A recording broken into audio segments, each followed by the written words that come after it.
un gusto poderlo tener en esta mañana y que juntos podamos adorar el nombre de nuestro Señor y Salvador, aquel que vive y está sentado a la diestra de Dios Padre, a nuestro sumo sacerdote, el que hizo el sacrificio.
Pueblo, sacándolo de Egipto, después destruyó a los que no creyeron y a los que no guardaron su dignidad, sino que abandonaron su propia morada, los ha guardado bajo oscuridad en prisiones eternas para el juicio del gran día, como Sodoma y Gomorra y a las ciudades vecinas, las cuales de la misma manera que aquellos, habiendo fornicado e ido en pos de vicios contra naturaleza, fueron puestos por ejemplo, sufriendo el castigo del fuego eterno.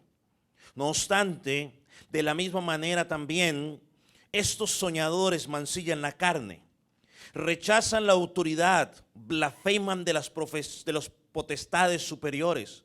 Pero cuando el arcángel Miguel contendía con el diablo, disputando con él por el cuerpo de Moisés, no se atrevió a proferir juicio de maldición contra él, sino que dijo: el Señor te reprenda. Pero estos blasfeman de cuantas cosas no conocen, y en las que por naturaleza conocen, se corrompen como animales irracionales. Ay de ellos, porque han seguido el camino de Caín y se lanzaron por lucro en el error de Balaán y perecieron en la contradicción de Coré. Estos son manchas en vuestros ágapes que comiendo impúdicamente con vosotros se apacientan a sí mismos nubes sin agua, llevadas de acá para allá por los vientos, árboles otoñales sin fruto, 2 veces muertos, descarriados, fieras ondas del mar que espuman su propia vergüenza, estrellas errantes de las cuales está reservada eternamente la oscuridad de las tinieblas. De estos también profetizó Enoc, séptimo desde Adán, diciendo: he aquí, vino el Señor con sus santas decenas de millares pero para hacer juicio contra todos y dejar convictos a los impíos de todas sus obras impías que han hecho impíamente y de todas las cosas duras que los pecadores impíos han hablado contra él. Estos son los murmuradores, querellosos, que andan según sus propios deseos, cuya boca habla cosas infladas, adulando a las personas para sacar provecho. Pero vosotros, amados, tened memoria de las palabras que antes fueron dichas por los apóstoles de nuestro Señor Jesucristo, los que os decían: en el postrer tiempo habrá burladores que andarán según sus malvados deseos. Estos son los que causan divisiones, los sensuales que no tienen el espíritu.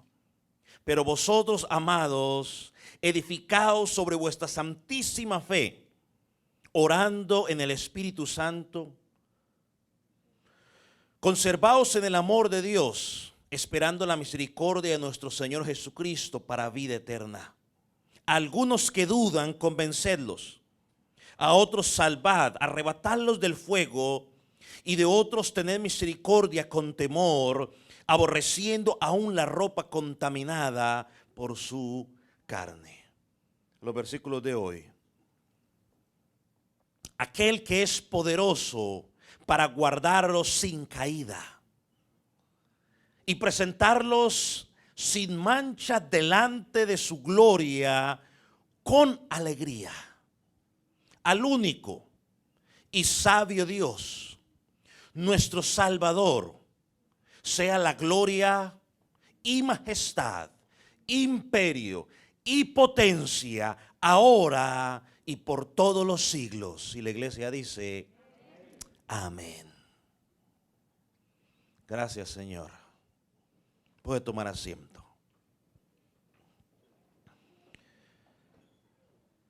Judas termina esta epístola de la mejor manera que podía terminar esta epístola. Creo que en nuestras Biblias, o la mayoría de nuestras Biblias, aparece el título allí, doxología. Se preguntará usted, ¿qué es una doxología? Bueno, una doxología está compuesta por dos palabras, doxa y logos. Logos significa palabra y doxa significa alabanza. Así que una doxología es una palabra de alabanza. Una palabra de alabanza, ¿a quién? A Dios. Y la escritura está llena de doxologías. Por ejemplo, si usted mira los libros en Salmos, Salmo está dividido en 5 libros, son 5 secciones, y al final de cada sección hay una doxología. Los ángeles cantaron una doxología cuando Cristo nació, allá en Lucas capítulo 2. Cuando Cristo entró en Jerusalén, recuerda usted la entrada triunfal, bueno, el pueblo estaba cantando una doxología, alabando al Mesías, hosana en las alturas. Así que en el Nuevo Testamento encontramos muchas doxologías. Y la mayoría de ellas son palabras de alabanza, de agradecimiento a Dios por nuestra salvación, porque nos ha salvado de nuestros pecados. Así que Judas dice, al único Dios, al único Salvador, Él debe recibir toda la gloria. Él debe recibir toda la honra, ¿no? Como decimos, soli Deo gloria. Solo a Dios sea la gloria, toda la majestad, todo el dominio, toda la autoridad es para Él ahora y para siempre. Y algunos dicen, los estudiosos, que posiblemente esta que conocemos como doxología era un himno que ellos cantaban en esta congregación. Y cuando pensaba en esto, ¿no? Cuando yo leía esto, pues uno no deja de pensar, ¿no? En que en todo momento nuestras alabanzas deben ser una exaltación a los atributos de Dios. Y creo que es algo que en las congregaciones poco a poco se ha ido perdiendo. Hoy en las congregaciones cristianas, tristemente, se quieren cantar música que motive los sentimientos de las personas, que tengan bonitos arreglos musicales, que suene hermoso, no importa la letra, que suene hermoso.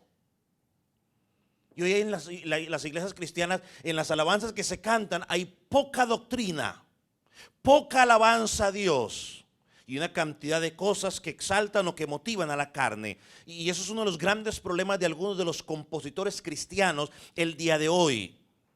Porque están tratando de escribir canciones que motiven los sentimientos de los hombres, no que exalten la grandeza de Dios.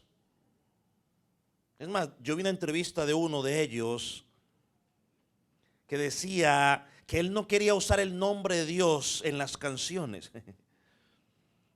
porque eso parece ser que alejaba a la gente. La palabra que él usó fue que eso lo limitaba. Y su excusa perfecta es el libro de Esther. Hermano, el enfoque de nuestras canciones no es que la gente se sienta cómodo, no es vender música, es que nuestro Dios sea exaltado. Ese debe ser el enfoque de cada canción. Por eso no escucho música que no es cristiana, porque no exalta el nombre del Señor, porque aparte no me edifica. Y aclaro, ¿no? Porque a veces la gente dice, bueno, una cosa es que usted vaya pasando por algún lado y los vecinos tengan esa música, pues ya usted la está escuchando. Otra cosa es que usted voluntariamente se siente a decir, voy a escuchar a no sé qué, bueno, ahorita como está de moda, Chente Fernández, ¿no? Ahorita me siento a escuchar a Chente Fernández en honor a Chente Fernández. No. El creyente no hace eso. Si va pasando por ahí, está sonando, es otra historia. ¿Por qué? Porque no edifica tu vida. ¿Por qué? Porque no honra a Dios. Entonces Judas, volviendo a nuestro texto, comienza, y de hecho le puse al texto, la seguridad del creyente. Judas comienza el texto, el libro, la epístola, ¿cómo? Dándole seguridad al creyente. Usted al versículo 1 dice, guardaos ¿en quién? En Jesucristo. Y mire cómo termina, para guardaos sin caída. Creo que es una de las mejores formas en las cuales Judas podría empezar y terminar esta epístola. Ahora recordemos que toda la epístola, Judas nos habla de los que cayeron, de aquellos que están bajo el juicio de Dios. Nos habla de los ángeles que cayeron, nos habla de los israelitas que cayeron, nos habla de los sodomitas que cayeron y sus vecinos, habla de Balaán que cayó, habla de Coré que cayó, habla de los falsos maestros, de los apóstatas, habla de las víctimas de los falsos maestros. Y ahí donde la gente se pregunta, bueno, ¿qué seguridad tengo yo de que no seré condenado? También igual que los otros. ¿Será que yo puedo caer? ¿Será que yo puedo apostatar? Apostatar es alejarse o desviarse de la fe. Yo creo que posiblemente la carta había generado temor en los primeros oyentes al escuchar estas palabras. Pero Judas les dice, no. Ustedes, los del versículo 13, pero vosotros, amados, ustedes que traen a la memoria las palabras de los apóstoles, ustedes son llamados a exaltar el nombre de Dios. Y la razón por la cual van a exaltar el nombre de Dios, porque tu Dios es poderoso. ¿Para qué? Para guardarte sin caída. Ahora la pregunta aquí es, ¿de qué caída está hablando? ¿Será que el creyente nunca peca? Yo creo que según el contexto, lo que Judas nos está diciendo en este pasaje es que Él nos va a librar de una caída definitiva. Judas contesta con dos cosas. Mire lo que dice el versículo 24. Él dice, Él tiene la capacidad para guardarte sin caída, y no solo eso, tiene el poder y la capacidad ¿para qué? ¿Qué dice el versículo? ¿Para qué? Para presentarte ¿cómo? Sin mancha delante de su presencia, de su gloria. Hermanos, dos cosas. te presenta, te persevera, perdón, y te presenta. Alábelo en su corazón. Porque aquel que te eligió, te salvó y te guardará hasta el final. Así que nos enfrentamos a una de las doctrinas más debatidas dentro del cristianismo y es tan importante y se debate tanto. Yo no pretendo acabar el debate el día de hoy, porque el debate seguirá. Pero ahí donde la gente siempre se pregunta, ¿se pierde o no se pierde la salvación? Bueno, hermanos amados, el verdadero cristiano creyente no caerá definitivamente. ¿Sabe qué dice Proverbios? Proverbios dice: 7 veces cae el justo. ¿Y qué? Y 7 y se vuelve a levantar, ¿no? Proverbios 24, versículo 16. Pero miren lo que dice de los malos: mas los impíos caerán en el mal. Ahora, cuando usted normalmente se enfrenta con personas que dicen sí, la salvación se pierde, normalmente ellos salen corriendo a la escritura buscando versículos, más o menos son unos 7 versículos en la escritura que parecen enseñar que la salvación se pierde. Y honestamente le digo, así no se estudia la escritura. Esta fue la razón por la cual un día yo le dije a usted, hermano, tome el término salvación, lo que significa, y estúdialo en el contexto de la escritura. Porque la seguridad de la salvación del creyente está ligado a otras doctrinas de la escritura. Tú no la puedes estudiar separada. Por ejemplo, la doctrina de la perseverancia de los santos, o la doctrina de que la salvación no se pierde, la seguridad de los creyentes, está altamente ligada a la doctrina de la elección.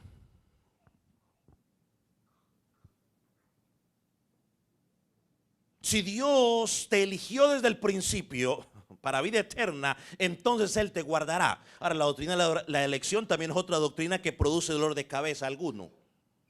Pero que está en la Biblia, está en la Biblia. Que no se acomode a lo que usted y yo creemos es otra historia, pero que es bíblica, es bíblica. La doctrina está esta doctrina está altamente ligada a la doctrina de la justificación. ¿Cuál es la doctrina de la justificación? ¿Qué enseña la justificación? Que Dios te declaró ¿qué? Justo. Que Dios imputó la justicia de Cristo ¿sobre quién? Sobre ti. Que Jesucristo pagó la totalidad de ¿qué? De mis pecados. Significa que ningún pecado que yo haya cometido se me va a tomar ¿en qué? En cuenta.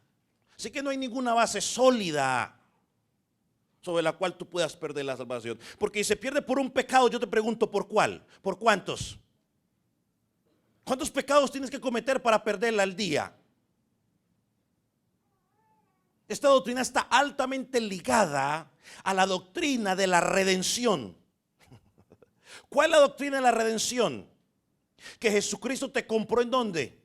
En la cruz del Calvario. ¿Cómo? ¿Con billete? ¿Con oro? ¿Con qué? Con su sangre que fue derramada en la cruz del Calvario. La doctrina de la perseverancia de los santos está ligada, ¿sabe qué? A la doctrina del nuevo nacimiento o de la doctrina de la regeneración. ¿Cuál es la doctrina de la regeneración o del nuevo nacimiento? Muy simple, hermano. Que por una acción de Dios tú pasas ¿de qué? De muerte a que a vida. Esa es la doctrina del nuevo nacimiento. Esa es la doctrina de la regeneración, o sea que tú pasas de muerte a vida. Algunos creen que pasan de muerte a vida, de vida a muerte, de vida a muerte, de muerte a vida. Se la pasan así, pasando de una a otra. ¿Por qué? Porque ellos creen que eso se puede hacer. La escritura no enseña eso. Esta doctrina de la perseverancia de los santos está totalmente ligada a la doctrina de la obra del Espíritu Santo en tu vida cuando te selló. Es un sello que puso ¿quién? Dios. Y no se puede quitar. Dios no anda poniéndote sellos y se lo quita. Te lo pongo, pecaste, se lo quito, te lo voy a poner. Dios no la pasa, pone y quita sellos. Te selló. Eres de Él. que esta doctrina está altamente ligada a la doctrina de la glorificación, donde Jesucristo o Dios, al que llamó, al que justificó, al que llevará su gloria, lo presentará santo, sin mancha, delante del Padre. ¿Ve usted por qué les dije que tenía que ser un estudio profundo de lo que es la salvación? No solamente decir, sí, se pierde, sí, no, se pierde, no, bueno, susténtelo, pensando en las otras doctrinas que enseña la palabra. Hermanos, si concluimos que la salvación se puede perder, y esto no es una licencia para pecar, porque la gente dice, wow, licencia para pecar. Eso no es licencia para pecar. Aclaro, ¿no? Romanos dice, perseveraremos en el pecado porque la gracia abunda. ¿Qué dice? De ninguna manera. Bueno, pero si decimos que la salvación se pierde, entonces tendremos que decir que el propósito de Dios se frustra. Tenemos que decir que el poder de Dios se disminuye y que el plan de Dios no es perfecto. Por tal razón tendríamos que redefinir lo que es elección. Tenemos que redefinir lo que es la justificación, lo que es el nuevo nacimiento, lo que es la redención, lo que es la santificación y lo que es la glorificación. Se vuelve un descontrol total.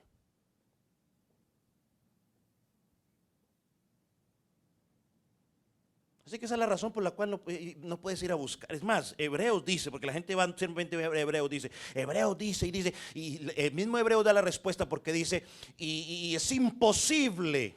Entonces, si la perdiste, es imposible recuperarla. Ahora, permíteme añadir algo. Yo quiero que usted piense por un momento. Piense por un momento. Hermano, si usted pudiera perder la salvación, créame que la perdería.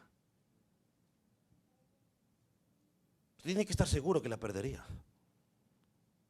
Si parte de la salvación dependiera de mí, de mi capacidad, de mi compromiso, de mi rectitud, yo, Dixon Klinger, y si estuviera en Colombia, Rincón, yo estoy 100% convencido, seguro que la perdería, que no alcanzaría. Si dependiera de mi capacidad, si dependiera de mi compromiso, si dependiera de mi rectitud. Ahora piense por un momento en Adán. Volvamos a Adán.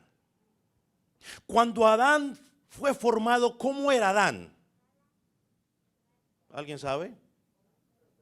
Perfecto. Perfecto. Adán no tenía las luchas pecaminosas que tú y yo tenemos.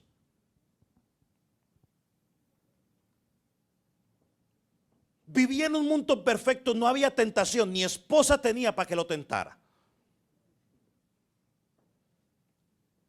Todo tranquilo. Bueno, entró la esposa y empezaron las cosas. No conocía pecado. Y sin embargo, ¿qué pasó con Adán? ¿Se pudo mantener? Pecó. ¿Qué le hace pensar a usted? Que usted que tiene todo, usted y yo pues tenemos todo tipo de tentaciones pecaminosas internas, podemos decir, yo no la voy a perder.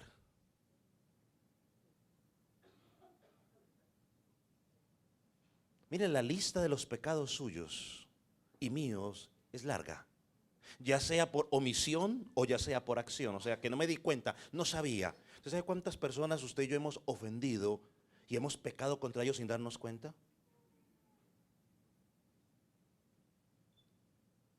Y no importa que usted no sepa, fue pecado.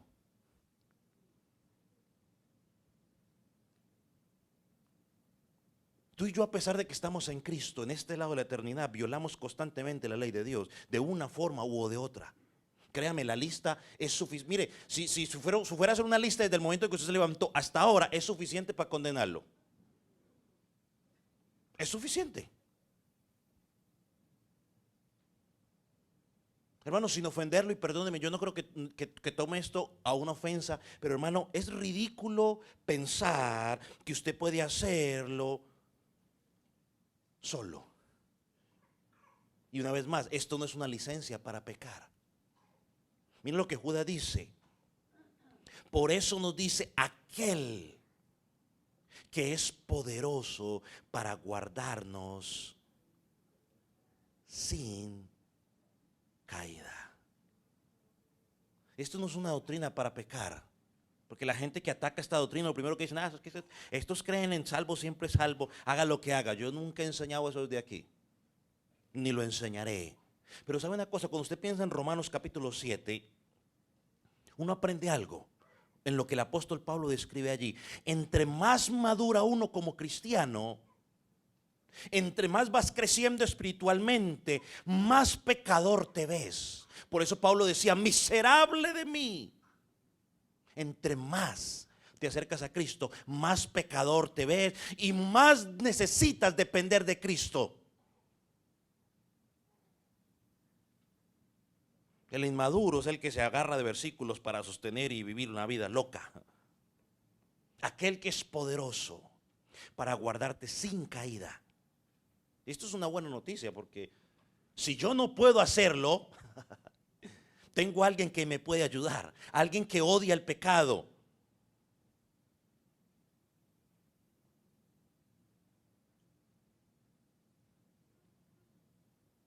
Ahora, esto no significa, porque nos vamos al otro lado, porque entonces ahorita la gente dice, bueno, como Cristo me guarda, yo me siento y no hago nada. Bueno, la Biblia tampoco enseña eso, porque por eso la Biblia enseña que debemos ocuparnos de nuestra salvación. Por eso la Biblia enseña que sin santidad nadie verá al Señor. Por eso la Biblia enseña que el camino es angosto, que la puerta es angosta. Lo que está diciendo simplemente es, yo camino por el camino angosto, me ocupo de mi salvación, no para ser salvo, sino porque ya soy salvo. No es para mantenerla, es porque ya soy. Y porque ya soy, camino por el camino angosto. Porque ya soy, me ocupo de mi salvación. Es mi responsabilidad. Por eso cada día, como dice la palabra, como Jesús dijo, el que quiere ser mi discípulo, ¿qué tiene que hacer? Niéguese a sí mismo cada día. ¿Y qué? Y sígame, tome su cruz y sígame. Y tomar la cruz no es tomar problemas, simplemente estar dispuesto a padecer como Cristo padeció por el evangelio. Pero vamos a mirar lo que dice la Biblia. Yo creo que son unos pasajes importantes para sostener lo que estamos diciendo, lo que Dios dice aquí, para guardaros sin caída. Juan 6:37. Vaya Juan 6:37, porque estoy hasta ahorita mucha habladera, pastor, y no veo la Biblia. Bueno, ya vamos para allá. Juan 6:37. ¿Lo tiene? Miren lo que dice. Todo lo que el Padre me da, vendrá a mí, y el que a mí viene, no le echo fuera. Está hablando de la gente que el Padre le da al Hijo como un regalo. O sea, el Padre te eligió desde la fundación, desde antes de la fundación del mundo, te eligió para dárselo al Hijo. Y todas las personas que se salvan a través de toda la historia redentora, los que se han salvado, son dones que el Padre le ha dado al Hijo. Y ellos son la novia de Cristo, la iglesia. Pero miren lo que dice: todo el que el Padre me da, vendrá a mí. Ahora mira el versículo 39. Y esta es la voluntad del que me envió. Ahora escucha esta segunda parte del versículo, porque es poderosa. Mire claramente lo que Cristo dice. Y la voluntad del Padre. Ahora, ¿cuál es la voluntad del Padre? Que todo lo que me diere, ¿qué dice? No pierda yo nada, sino que ¿qué? Lo resucitaré en el día postrero. Así que el Padre elige, y esto no lo dijo ningún teólogo, porque cuando la gente empieza a leer esto, empieza a hablar así. Lo que pasa es que según tal teólogo, no lo dijo Jesucristo. Así que el Padre elige, el Padre da al Hijo, el Hijo recibe, el Hijo lo guarda, el Hijo lo resucitará en el día postrero. Nadie de los que el Padre le dio al Hijo se escapará o se perderá. Hermanos, tratar de pensar que Cristo te salva y luego te deja perder es una ofrenda contra Cristo. Ahora mira el versículo 40. Y esta es la voluntad del que me ha enviado. ¿Cuál es la voluntad del que me ha enviado? Que todo aquel que ve al Hijo, o sea que sus ojos espirituales se le abren y puede ver al Hijo como el Hijo es, y cree en el Hijo, tenga vida eterna. Y no queda allí. ¿Qué va a pasar con esa persona? ¿Qué va a hacer Cristo con esa persona? Yo lo resucitaré en el día posterior. Es decir, cuando Cristo regrese por su iglesia, si estás muerto vas a ser levantado para vida. Eso es lo que significa eso. Todo el que tenga una verdadera visión de Cristo, que crea en Él, recibirá vida eterna y será resucitado ese día. Ahora, yo respeto la postura de aquellos que dicen que no, que sí se pierde. Yo se la respeto, pero no la comparto. Porque esa doctrina es muy similar a la doctrina de los católicos. Los católicos, yo viendo en cierta ocasión un debate, ellos hablan de una salvación, pero dicen, bueno, todavía no sabemos si somos salvos. Hay que esperar hasta el último día. Bueno, cuando usted cree que la salvación pierde, está igual que él. Yo no la comparto. Porque hoy un día eres salvo y al día siguiente puede ser que no sea salvo, o al minuto siguiente, y entonces están ahí, te están escribiendo y borrando el nombre del libro de la vida según esa doctrina cada rato. Hermano, es una afrenta contra Cristo. Porque estaríamos diciendo de que el Padre le dio unas ovejas, le dio una responsabilidad al Hijo y el Hijo no pudo ¿qué? Cumplir con esa responsabilidad. Ahora mire lo que dice el versículo 44. Ahí en Juan todavía, estamos en Juan. Ninguno puede venir a mí si el Padre que me envió no lo trajere. Y una vez más, yo lo resucitaré en el día postrero. Una vez más, los que dicen es que yo llegué porque yo quise. Bueno, ahí dice que ninguno puede ir a Él si el Padre no lo trajere. Así que no fue tu acción. Entonces todo el que el Padre elige se lo da al Hijo. Si lo resumimos de esta manera, ya está al frente. Todo el que el Padre elige se lo da al Hijo. Todo el que el Padre da al Hijo cree en el Hijo. Nadie más, solamente esos. Todo el que cree en el Hijo como el don del Padre, el Hijo lo recibe. Y todos los que el Hijo recibe, el Hijo los guarda o los guardará. Y todos los que el Hijo guardará, ¿qué va a pasar con ellos? Lo resucitará en el último día. Hermano, más fácil no se puede. Más fácil no se puede. ¿Es capaz Dios de hacer eso?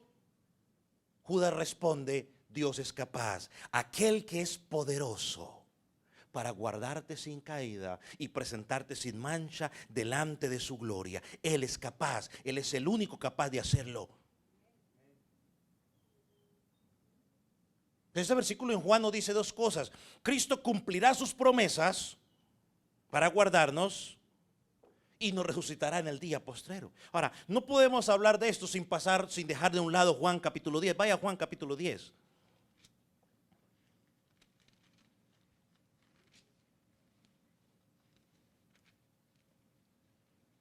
Y cuando alguien dice, pues que se pierde, yo lo que le digo, vamos a Juan 10 y Juan 6 y Juan 10 y me explique. Cuando usted me explique esos versículos, yo le explico los otros versículos que usted dice que se pierde.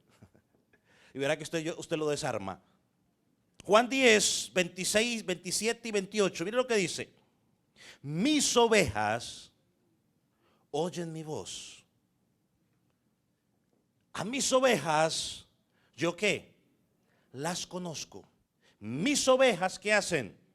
Me siguen. A mis ovejas, ¿qué pasa? Yo les doy ¿qué? Vida eterna. Mis ovejas, ¿qué dice? ¿No perecerán cuándo? Y mis ovejas, nadie las puede arrebatar de mi mano. Hermanos, 5 cosas hay en este versículo. Yo creo que usted ya las vio, se las dije una por una. 5 cosas. Ahí está para 5 sermones. Mis ovejas oyen, mis ovejas las conozco, mis ovejas me siguen, mis ovejas les doy vida eterna, mis ovejas no perecerán jamás y mis ovejas nadie las puede arrebatar de mi mano. ¿Esta promesa para quién es? Para todo el que va a la iglesia y se sienta y dice alabado sea el Señor y tiene una Biblia bajo el brazo. Todo aquel que publica versículos o notas cristianas en las redes sociales. Ahí dice claramente a sus ovejas. El que dice que permanece en él, o sea que es oveja de Cristo, debe andar como él anduvo. Debe tomar su cruz, debe negarse a sí mismo y seguirlo día a día. Si usted no lo está siguiendo, puede repetir este versículo todas las veces que quiera. Usted puede venir aquí a la iglesia y decir, amén, gloria a Dios, yo creo ese versículo, pero cuando usted sale, vive una vida de desorden, usted no es oveja de Cristo. Porque aunque esto suene y hoy un término que quizás no es muy que está muy de moda y no es muy bien aceptado, aunque esto suene así, hermano, esta promesa es exclusiva. Es exclusiva. ¿Para quiénes? Para los hijos de Dios, para sus ovejas, o en el contexto. No es para todo el que diga, yo me sé Juan 10. No. Es que mi papá es cristiano. Su papá puede ser muy cristiano. Yo nací en un hogar donde mi papá y mi mamá eran cristianos, servían al Señor. Pero un día yo tuve que tomar la decisión por Cristo. Un día tuve que venir a Él en fe y en arrepentimiento. Mis hijos nacieron en un hogar donde desde pequeños han sido expuestos al Evangelio. Un día.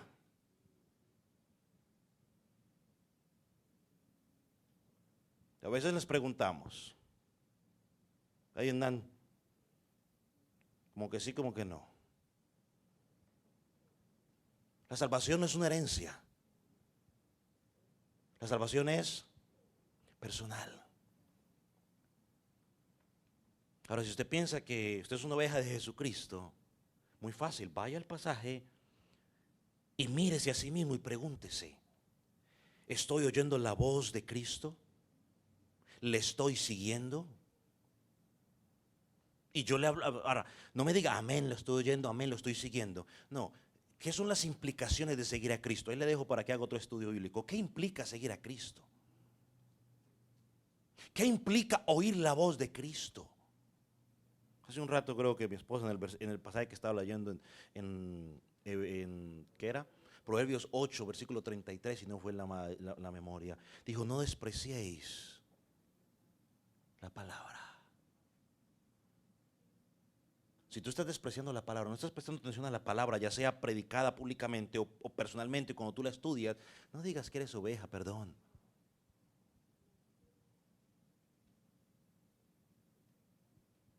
Ahora mira el versículo 29, ahí en Juan 10, porque todavía hay más de donde agarrarnos.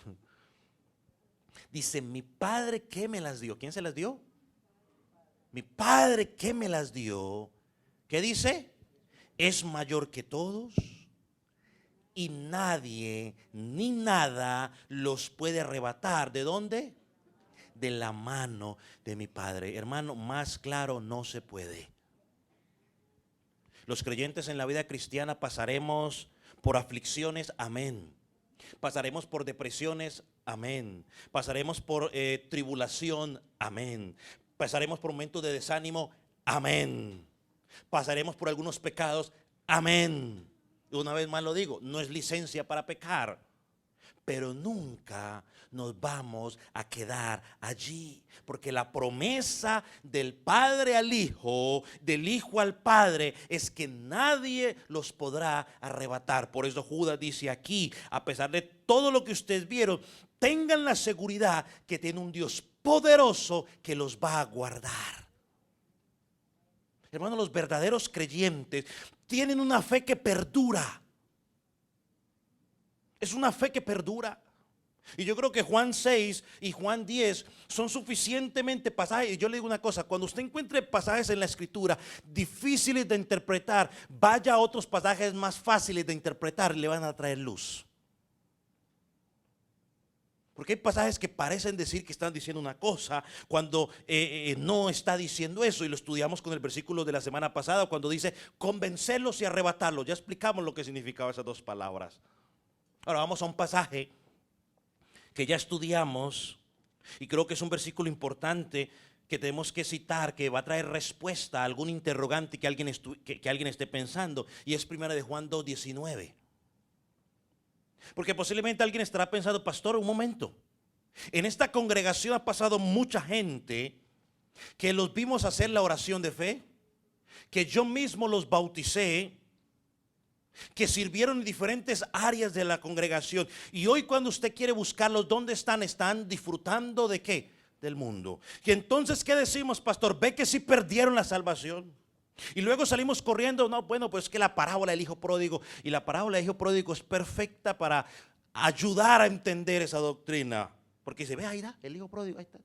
Cuando usted empieza a estudiarla, se da cuenta de que no es tan clara para sostener ese punto, porque al final el padre dice unas palabras que son claves y se las dejo a usted, luego se va a estudiarlas. El padre dijo, mi hijo que era ¿qué? Muerto. Pregunto yo, ¿estaba muerto? ¿Físicamente? Estaba muerto. Su hijo estaba muerto. Lo mismo que el otro. Porque cuando el otro vino, sacó a la luz que aunque estaba con el padre, estaba igual que el otro. Solo que no fue.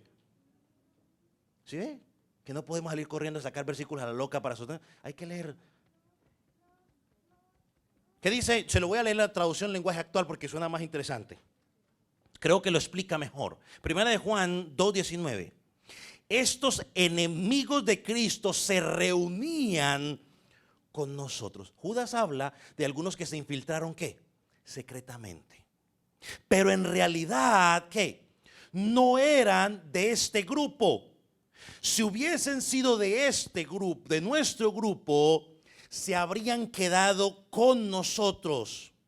Pero se apartaron del grupo para mostrar claramente que no todos los que se reúnen con nosotros son de los nuestros. Y aquí estoy hablando para que vayan a entender, pastor, y entonces si me voy para otra congregación es porque no, estoy hablando de los que se van al mundo. Si se va a otra congregación de sana doctrina, you're good. You're good to go. O sea, no estamos hablando de los que se van a otra congregación. A no ser de que se meta una congregación, una secta, pues entonces ya es otra historia. Pero si una congregación de sana doctrina, no está hablando de ellos, está hablando de los que vuelven a ¿qué? Al mundo. Cuando alguien se va y apostata de la fe, es porque su fe nunca fue real. Porque no tuvo una fe salvífica. Y me puede echar la culpa a mí. Porque normalmente la gente le echa la culpa a los pastores. Usted écheme toda la culpa que usted quiera. Que porque no tengo amor, que porque no lo saludé, que porque soy un hipócrita. Usted puede inventar lo que usted quiera. Que por eso se fue esta congregación. Invente lo que quiera. Pero usted y yo sabemos lo que dice la Biblia. Y yo le creo a la Biblia. Si te vas y vuelves al mundo y todo el que hoy está en la iglesia y tú dices, ¿y por qué no has vuelto a la iglesia? Ah, lo que pasa es que la iglesia es una cantidad y te saca los pecados de todos aquí y por eso no he vuelto. Téngalo claro. Está en el mundo. Juan dice, ¿por qué? Porque ama al mundo. Porque si fuera por lo que ha pasado, yo ya me hubiera ido de aquí, yo. Porque a mi esposa le han ido a gritar a la casa, a mi esposa. Gente, le ha ido a gritar a la casa y decirle cosas extrañas. Suficiente razón para haber dicho, mira, aquí le dejo, gente, nos vemos. Seguro que si alguno de ustedes va a alguien le grita a su esposa, no lo vuelvo a ver aquí. O se agarra puños con el otro o la otra y no lo vuelvo a ver aquí. Yo he visto y oído cosas que usted no se imagina. Suficiente para poder decir me voy. Si usted habla con mi papá que tiene más años en el evangelio, le puede preguntar, ¿ha visto, oído cosas que usted ni se imagina? Habría más bien preguntarle qué es lo que no ha visto y qué no ha oído en todo ese tiempo. Si fuera por eso, tendríamos la suficiente excusa, pero como yo no estoy aquí por lo que dicen o hagan o dejen de hacer, estoy por Cristo. Ahora, si tiene alguna duda, lo voy a llevar a otro pasaje. Segunda de Pedro 2, 21 y 22. Segunda de Pedro 2, 21 y 22. ¿Dónde estás, Pedrito? Aquí está. Creo que Pedro lo dice más claro. Más claro no se puede. Según de Pedro capítulo 2 versículo 21 y 22. ¿Lo tiene? Dice, porque mejor les hubiera sido no haber conocido el camino de la justicia, que después de haberlo conocido y volverse atrás del santo mandamiento que les fue dado, pero les ha acontecido lo del verdadero proverbio. ¿Cuál es? El perro vuelve a su vómito y la puerca lavada a revolcarse en el cieno. Ahora, perdóneme, pero este versículo no está diciendo que eran salvas y que luego dejaron de ser salvas. Este pasaje, al igual que Hebreos, nos muestra que son personas que estuvieran expuestas ¿a qué? A la palabra de Dios, que en apariencia profesaron tener fe en Dios, como Simón el mago. ¿Usted ha escuchado la historia de Simón el mago? Él profesó tener fe en Dios, hasta se bautizó, pero cuando vio que había dinero de por medio, salió a la luz lo que había en su corazón. Hermano, el que es hijo de Dios se nota a larga distancia. El que no es hijo de Dios, que está en la iglesia simplemente por pura apariencia, más tarde que temprano saldrá a la luz su naturaleza. Pedro usa una metáfora muy ilustrativa. Dice, la puerca lavada que vuelve a revolcarse en el cieno. Si no sabe lo que es el cieno, es el lodo, el mugrero, el pantano. Pregunto, ¿por qué el marranito, aunque usted lo limpie muy bonito y le ponga un moño, apenas vea el primer charco, apenas vea el primer pantano, apenas vea la primera comida podrida, sale corriendo a comérsela? ¿Por qué? Perdóneme, ¿por qué? Porque esa es la naturaleza del cerdo. Y eso es lo que a veces gente no entiende cuando usted le habla de la depravación del hombre. Por eso Dios no viene a que, déjame entrar en tu corazón. No, Dios quiere cambiar tu corazón, tu naturaleza.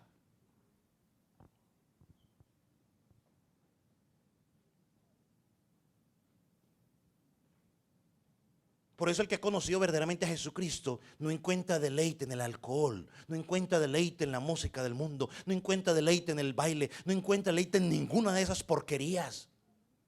Y más los que salieron de allí. Más los que salieron de allí pueden comparar la vida en Cristo y la vida sin Cristo. Yo no entiendo cuando la gente me dice, y yo he escuchado gente que dice, lo peor que me ha pasado en mi vida es que fui cristiano. No, tú no fuiste. Tú pensabas que eras. Porque lo peor, lo mejor que le puede pasar a alguien es conocer a Jesucristo. Este es el consuelo de los verdaderos hijos de Dios. Ahora, yo entiendo que la oveja en algún momento puede caer y revolcarse en el en el pantano, pero la oveja usted nunca la ve revolcándose en el pantano. Esa es la diferencia. Está a la espera de que el pastor de pastores le dé esa luz. No se revuelca en el pantano. Así que estos pasajes no hablan de cristianos que perdieron. Es de personas que pensaban que eran cristianos, que se infiltraron, que saben Biblia. Hay gente que no es cristiana que sabe más Biblia que usted y que yo, y te la recetan así. Eso no lo hace cristiano. Hebreos 10, para terminar esta parte, dice, nosotros no somos de los que retrocedemos. Hebreos concluye su argumento. Pero nosotros, en Hebreos también está hablando de dos grupos. Hay unos que son inmaduros, o sea, hay personas, Hebreos está hablando, hay personas que están allí que no son, y la gente los atribuye que son. No son. Y Hebreos concluye diciendo, pero nosotros, a diferencia de ellos, nosotros no somos de los que retrocedemos para perdición. Nosotros somos de los que tenemos fe para preservación del alma. Ahora, déjeme terminar esta última parte del sermón con esto. Judas dice, ¿qué dice Judas? Aquel que es poderoso para guardarlos sin caída. Yo tengo una pregunta. ¿Cómo nos guarda Dios sin caída? Hermano, Dios usa, yo lo he hablado en algunas ocasiones, los medios de gracia que Dios ha dado a su pueblo. ¿Cuáles son los medios de gracia? Bueno, la palabra de Dios, la oración, la alabanza, son medios de gracia que Dios usa. Por eso la importancia de que el creyente tiene que tener un hábito de lectura personal de la Escritura. Medio de gracia.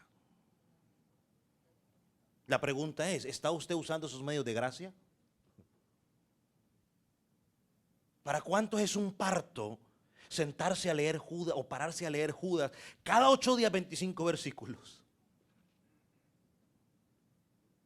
¿O para cuántos es un deleite? Otro medio de gracia, yo quiero que si usted estaba dormido, despiértese. Porque aunque lo otro también era importante, eso también es importante y quiero que usted lo escuche. ¿Sabe cuál es el otro medio de gracia? Y si está muy urgido del baño, pues aguántese que en 15 o 20 minutos termino. ¿Sabe cuál es el otro medio de gracia que Dios utiliza para guardarte? La disciplina. Hebreos 12 está claro. Todos los que somos padres sabemos que la disciplina a los hijos es ¿qué? Necesaria. Yo fui de los que dije en muchas ocasiones, cuando tenga mis hijos no los voy a disciplinar. Yo fui uno de los que tuvo que tragarse sus propias palabras. Yo, no sé ustedes, quizás yo fui el único que me quejé de porque me castigaban. Lo más seguro que alguno de mis 3 hijos ya habrá dicho lo mismo. Un día tendrá que tragárselas. Hay momentos en los cuales al hijo se tiene que disciplinar, se le tiene que hablar fuerte, se le tiene que decir no, se le tiene que dar unos correazos bien dados. Ahora que está la moda del teléfono, se le tiene que quitar el teléfono.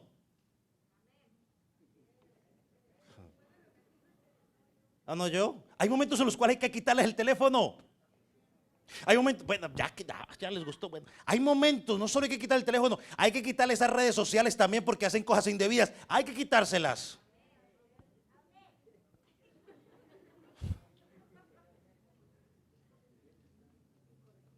Y corregirlos. Hermanos, dejar al hijo sin disciplina es el peor error que usted puede cometer. Es el peor error que usted puede cometer. Y ellos aprenden. Si usted lo disciplina y usted les deja hacer lo que se les dé la gana, ellos seguirán. Si Dios, el Padre sabio y justo, dice que disciplina a sus hijos, ¿quién somos tú y yo para no dar disciplina? No sé. Es que yo amo mucho a mi terroncito, pues porque lo amo. Y uno de los medios que Dios usa para guardar a los suyos sin caída es la disciplina. Si usted está actuando mal y Dios lo va a corregir. Si usted vive la vida loca, hace lo que se le da la gana, actúa en rebeldía y no está siendo disciplinado, preocúpese. Porque Hebreos dice que Dios a los bastardos los deja sin disciplina. Así que tú crees que posiblemente eres hijo de Dios y no eres. Y hay una evidencia. Si estás viviendo la vida loca y Dios no ha hecho nada contigo, preocúpate. Y sabe una cosa, Dios es paciente con nosotros. ¿Y sabe cómo nos advierte muchas veces? Eso no tiene que anotarlo, solo tiene que grabarlo. Dios muchas veces usa la disciplina preventiva. ¿Y sabe cuál es la disciplina preventiva? La predicación de la palabra. Muchas veces Dios quiere disciplinar a su hijo y usa la predicación de la palabra de Dios. Cuando solamente usted y nadie más sabe que Dios le está hablando, hermano, esa es la disciplina de Dios hablando a tu vida. Si me permite decirlo de esta manera, es el pincel de Dios. Mira, nadie sabe, solo tú sabes, pero mira, lo que estás diciendo allí es para ti. Recíbelo. El otro día hablaba con una persona y me dijo, eso era para mí. Yo digo, gloria a Dios.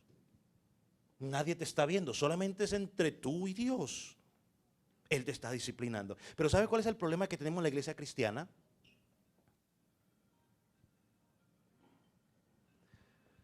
Ya se lo digo, déjeme tomar agua.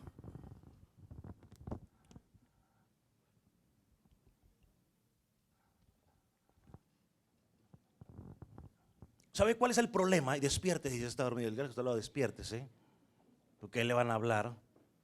¿Sabe cuál es el problema de la gran mayoría de personas en las iglesias cristianas cuando están escuchando las predicaciones de cualquier pastor o de cualquiera persona que se pone a predicar? ¿Sabe cuál es? ¿Quién le dijo mi vida? Ya me está atacando. ¿Sabe qué es lo paradójico de esto?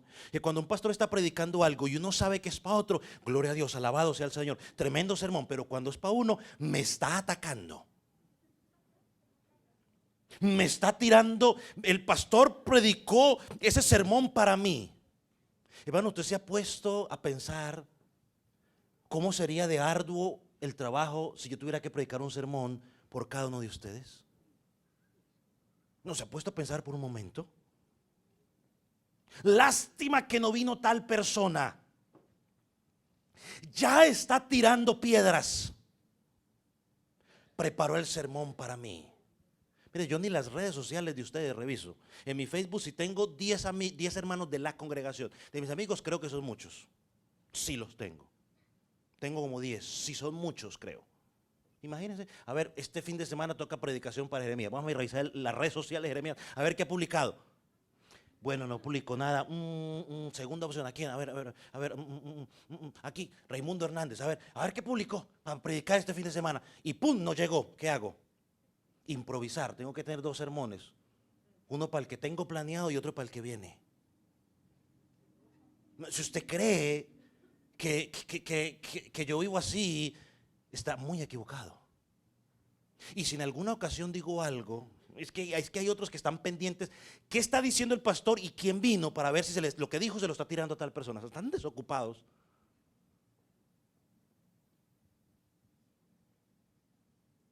Están pensando en cualquier. Uno como pastor aprende, o los que enseñan, yo le pregunté al hermano Jeremías, hermano Nelson, a mi papá. Uno aprende a identificar cuando las personas están en lo que están, pero uno desde aquí a veces ve creyentes que están en cualquier otra cosa menos en lo que uno está predicando.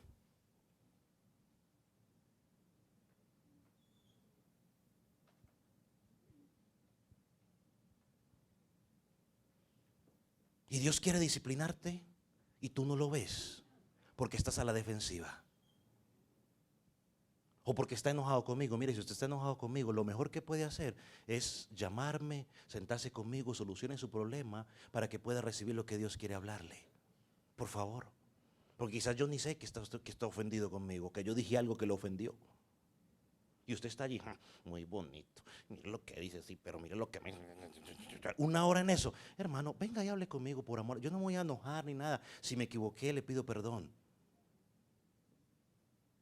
Pero tiene que sacar provecho de lo que la palabra de Dios dice.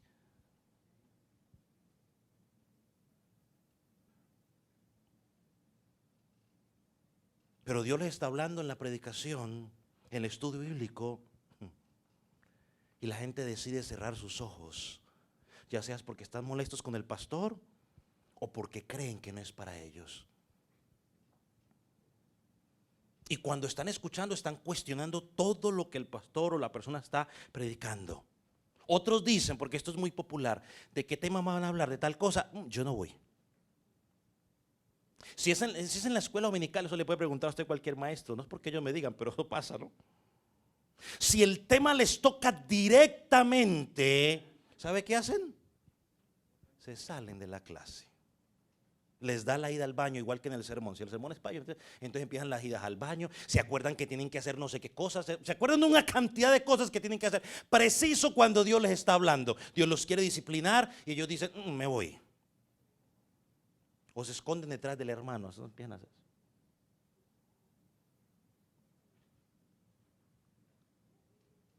¿Sabe cuántas veces algunas hermanas me han dicho a mí, pastor, lo que usted está hablando confirmó lo que estábamos hablando en la clase? Los caballeros me dicen más pocas veces me lo han dicho. Y yo nunca llamo a mi esposa y le digo, a ver, ¿de qué vas a hablar? Para predicar el domingo de eso. Antes tengo entendido, están hablando de las mujeres de la Biblia. Por allá andan esos temas de mujeres de la Biblia. Tampoco nunca le pregunté a hermano Nelson, a ver, Nelson, hermano Nelson, ¿de qué hablar para el domingo? Pues ya sabes, ¿no? Hermano Jeremías, o a los maestros de los niños, a ver, ¿de qué le hablan a los niños dígame, para yo el domingo también hablar de eso? No. Yo nunca pregunto eso. Ni mucho menos ando mirando en las redes sociales a ver qué hay por ahí para predicar de eso. Menos. Hermano, aprenda esto. Y creo que se lo puse al frente para que usted lo vea. Cuando Dios te quiere hablar por medio de la predicación, te habla. Si no lo quiere aceptar, allá tú. Pero si Dios te quiere hablar, te va a hablar. Yo no llamo a nadie. A ver, hermana ¿qué? Se me fue el nombre de la hermana. A ver, hermana Ismari, usted que anda tanto con Karim, cuénteme un poquitico de ella porque va a predicar el domingo. O levante la mano el que yo le he llamado a preguntarle sobre alguien para luego empezar a predicar. Es Dios que te quiere hablar, iglesia. Si los cristianos prestáramos bastante atención a las predicaciones, nos ahorraríamos una cantidad de problemas. Así que no cierre sus oídos, porque por medio de la predicación Dios te trata. Y si no haces caso, entonces va a venir el cincel de Dios. ¿Qué es el cincel de Dios? Entonces ahí sí todos nos vamos a dar cuenta. Porque entonces ya la disciplina es pública. Y hay algunos que son tan tremendos que los disciplinan públicamente y ¿sabe qué dicen? No, es que ya no quería servir. O sea, son tan descarados. Es que me tomé un break un tiempo. No he entendido lo que Dios quiere hacer con ellos. Dice el versículo 24, y presentaos sin mancha delante de su gloria con alegría. Y voy a terminar el sermón hasta la hora que sea. Presentarnos sin mancha con alegría. Efesios 5, 27, no lo busque. Es la promesa de Dios a la iglesia, de presentar a su iglesia sin mancha. Hermano, en este lado de la eternidad tendremos pecados, lucharemos contra ciertos pecados, pero la promesa de Dios es que nos va a presentar delante de sí mismo, delante de Jesús, delante del Padre, sin mancha, es decir, como si nunca lo hubieras cometido. Tremenda promesa. Un día Jesús te presentará. Y mire, dice el pasaje, ¿cómo lo hará? ¿Con qué? Con alegría. Isaías 53, vaya, búsquelo. Versículos 10 y 11 nos presenta su alegría. Cuando nos habla del sufrimiento del siervo de Jehová. Mire lo que dice. Con todo esto, Jehová quiso quebrantarlo, sujetándolo a padecimiento, y cuando haya puesto su vida en expiación por el pecado suyo y mi pecado, verá linaje, vivirá por largos días, y la voluntad de Jehová será en su mano prosperada. Y mire el versículo 11, verá el fruto de su aflicción y quedará satisfecho. Perdóneme, ¿cuál es el fruto de la aflicción de Cristo? ¿Cuál? ¿Cuál es el fruto? Ese perdón, verte a ti perdonado, justificado. Ese es el fruto. Él va a ver ese fruto. Allá. Al ver a su esposa presentada sin mancha delante del Padre. Esa esposa por la cual derramó su sangre. Así que lo que Jesucristo hizo en la cruz del Calvario no fue en vano. Así que esa enseñanza de que los hijos de Dios pueden caer de la salvación, de la gracia de Dios, hermano, definitivamente me debe llevar a preguntar, bueno, si yo puedo caer de la gracia de Dios, ¿de qué sirvió la muerte de Cristo? ¿De qué valió que derramara su sangre? ¿De qué valió todo ese sufrimiento si después me voy a perder? Y dice el versículo, verá el fruto de su aflicción y quedará como satisfecho. Aquel día Cristo estará satisfecho porque todos los suyos, sus ovejas, que oyeron su voz, que creyeron, que Él guardó, van a estar allá. Sus ovejas. El Salmo 25, miren lo que dice. Nosotros nos alegramos en tu salvación y alzaremos pendón en el nombre de nuestro Dios. Conceda a Jehová todas sus peticiones. Isaías 61:10. En gran manera me gozaré en Jehová. Mi alma se alegrará en mi Dios, porque me vistió con vestidura de salvación. Perdóneme, ¿quién me vistió? ¿O me vestí yo? Él me vistió. Me rodeó con un manto ¿de qué? De justicia. O sea, la justicia de Cristo me fue imputada. Como novia me atavió y como novia adornada con joyas. Hermanos, ese día el Hijo de Dios tendrá las mejores galas, el mejor vestido.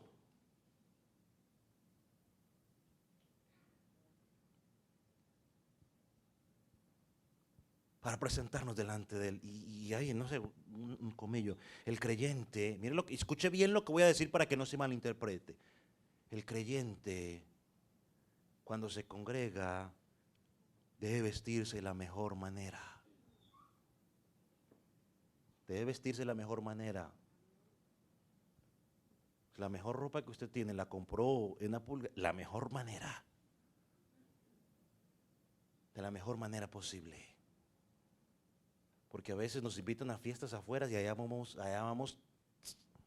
Cuando se congrega en la casa del Señor, al fin y al cabo es para el Señor.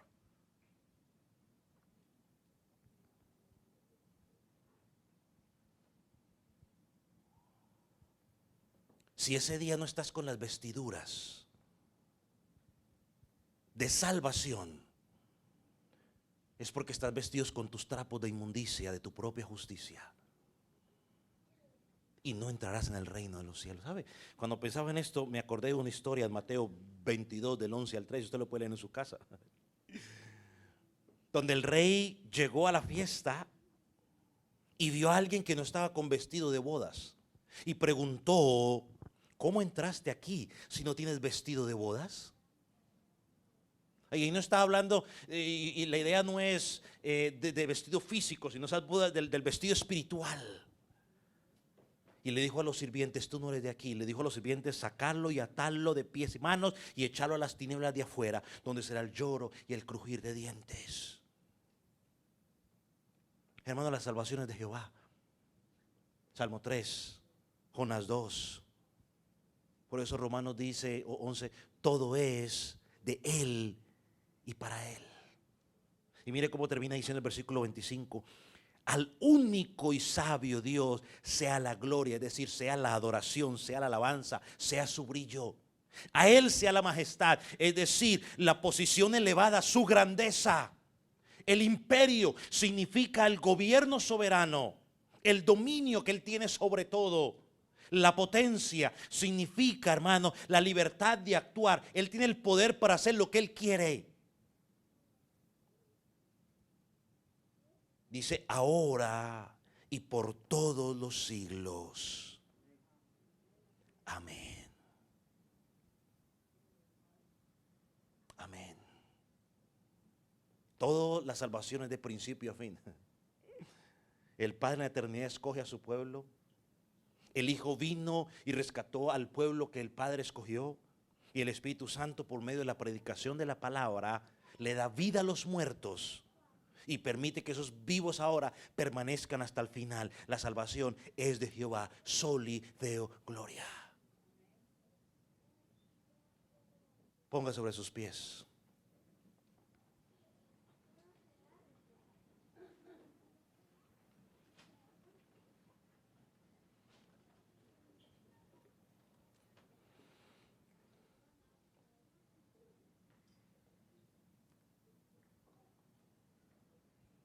Señor, tuyo es el imperio. Tuya es la majestad, lo cantábamos hace un rato, Señor. Tuya es la gloria.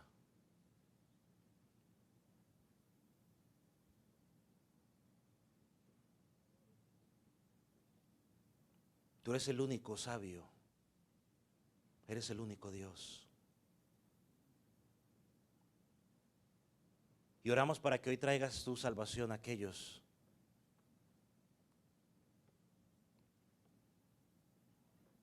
que no están en ti, Señor. Para aquellos que quizás están dentro de nosotros, pero no son de nosotros, yo clamo para que en tu misericordia les quite la venda de sus ojos. Aquellos, Señor, que quizás dan evidencia, pero en realidad no ha pasado nada en su corazón, que tú obres. Para aquellos niños que quizás piensan que porque sus papás los traen a la iglesia ya es suficiente. Yo clamo para que tú puedas traer salvación a ellos, a aquellos jóvenes. Señor, convence de pecado, convence de justicia, convence de juicio. En el nombre de Jesús. Padre, aquellos que estamos en ti te damos gracias. Porque sabemos, oh Dios, que tú nos guardas. Sí entendemos que tenemos una responsabilidad, pero sabemos que tú nos guardas. Señor, que cada día nos podamos afirmar en tu palabra para honrarte con nuestro estilo de vida. Que vivamos a la espera de tu regreso. Que podamos decir, como dice Apocalipsis, Cristo ven.